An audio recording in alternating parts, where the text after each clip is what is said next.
Ассаламу алейкум, урматтуу Москвалардын катталуучулары. Амансыздар туугандар. Кече күйүп кеткен спринтерди видео кылып YouTube'га чыгардык элек. 12-13 сааттын ичинде 200 миңден ашуун адам көрүп, бир 2000-3000 миңдей комментарий жазылып, албетте биз аяка Айбек акебиздин номерлерини, Сбербанктарына койгонбуз. Которгондор которгон болушу мүмкүн. Көп комментарий жазышты да. Не болду? Ушунча просмотр болуптур. Канча тыйын чогулду? Жардам берелик. Дагы канча не болуп чечилди депчи.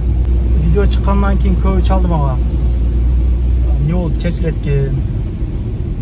Биз дагы товар заказ бердик элек акчабызга деп көбү чалып жазды да. Эми видеону чыгаргандан кийин отчетундан чыгарыш керек да, не болуп чечилди, кандай болду, дагы канча тыйын керек. Кыргыз элинен айлансаң болот да, ушундай бир башка кыйынчылык, бир оор күн келгенде мындай биримдикте болсок жакшы да. Алла разы болсун баарыңыздарга. Кимдер ошол видеолорду таркатып, наркы берик кылгандарга Алла разы болсун. Эми кырсык Кашкабактын ортосунда бул эми айттырып келбейт экен. Ушул видеону Айбек экен туугандары көрүп аткан болсоңуздар, байланышка чыгыңыздар. Мен жанагы күйгөн жерге бардым эле.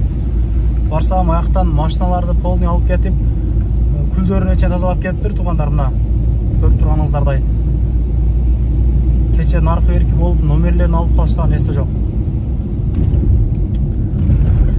Келерки видеолорду көрүшкөнчө аманда туруңуздар.